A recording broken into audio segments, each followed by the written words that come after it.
एकता विकास एवं मनोरंजन प्रदर्शनी में आप सबको बुलाने का उद्देश्य यह है कि जो सामाजिक विकास एवं मनोरंजन प्रदर्शनी है, इसके विषय में ज़्यादा से ज़्यादा लोगों को जानकारी हासिल हो सके। इस वर्ष 22 मई से लेकर और 29 जून तक की हमें लॉ एंड ऑर्डर की परमिशन है, लेकिन बाकी परमिशन हमारी 5 जुलाई तक की है। तो नुमाइश हमारी अभी तो 30 जून तक ही लगेगी, लेकिन उसके आगे बढ़ाने की अगर परमिशन हमें मिल गई तो हम बढ़ाएंगे। क्या विशेष है अपने नुमाइश में? हर साल की भांति इस बार जो है, हर साल की भांति इस बार जो विशेष है वो एक नुमाइश के अंदर जलपरी झूले का आयोजन किया गया है। जलपरी के अलावा एक मैग्नेटिक झूला लगा हुआ जो इससे पहले बरेली में कभी कहीं नहीं लगा है, वो एक विशेष यहाँ उनके लिए आकर्षण का विषय है। और जहाँ तक टिकट का सवाल है, क्योंकि नुमाइश मेले ठेले बच्चों की वजह से ज़्यादा चलते हैं, तो इसलिए 8 वर्ष तक के बच्चों का टिकट हमने फ्री रखा हुआ है। उससे ऊपर के लोगों के लिए 30 रुपये का टिकट है। इस मेले में कितने स्टॉल हैं और किस किस तरह की व्यंजन वगैरह है खाने पीने की, जो बाहर से इस तरह जो कुछ दुकानें बाहर से लगी हैं, क्या विशेष है? ज़्यादातर दुकानें बाहर से लगी हुई हैं। अगर खाने पीने की हम बात करें तो खाने पीने में चाट, जो कि लोगों की बहुत पसंदीदा, बरेली के लोगों की बहुत पसंदीदा डिश है।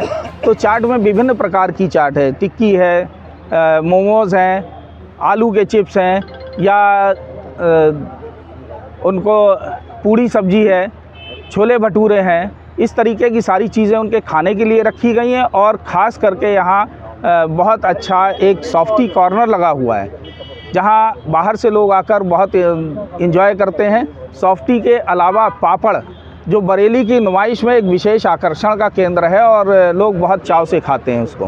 बरेली में 2 नुमाइश लगी हुई है, क्या बड़ा सबसे चैलेंज है?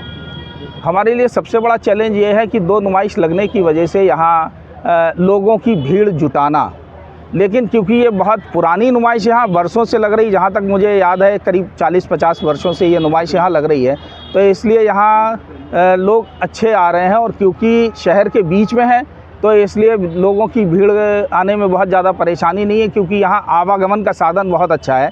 दूसरी जो नुमाइश लगी है वो शहर के दूसरे तरफ, एक तरफ है हार्टमैन कॉलेज की तरफ, वहाँ आवागमन का इतना अच्छा साधन नहीं है, जिसकी वजह से मुझे लगता है कि यहाँ लोगों को ज़्यादा आसानी है आने में। सर, सुरक्षा इसमें कितने स्टॉल लगे हैं और स्टॉल जो है लगे हैं, और फिर कितने रेट तक की जो आप बता रहे हैं 5 रुपये से आइटम शुरू हो रहा है?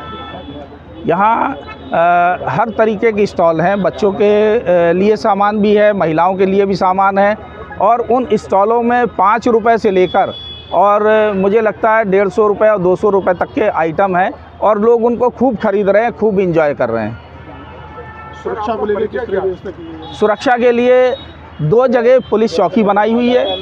वो पुलिस चौकी के माध्यम से जो असामाजिक तत्व हैं उनके ऊपर नियंत्रण रखने में बड़ा सहयोग मिलता है, और पुलिस विभाग के लोग बड़ा सहयोग करते हैं। साथ ही साथ